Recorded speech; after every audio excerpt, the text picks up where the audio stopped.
So y'all know how I'm always doing reviews on Temu, right? Well, I must say, Temu for the win again. I've been doing maintenance and service requests on my toilet for about the past week. You know what I'm saying? So yesterday, my shit went out again.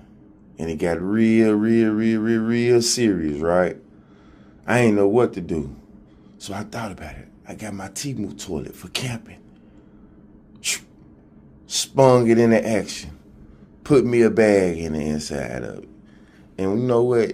This shit saved my damn life.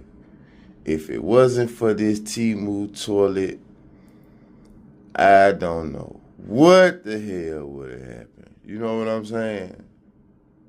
CC's Pizza will do it to you. CC's Pizza in a Temu toilet is trouble.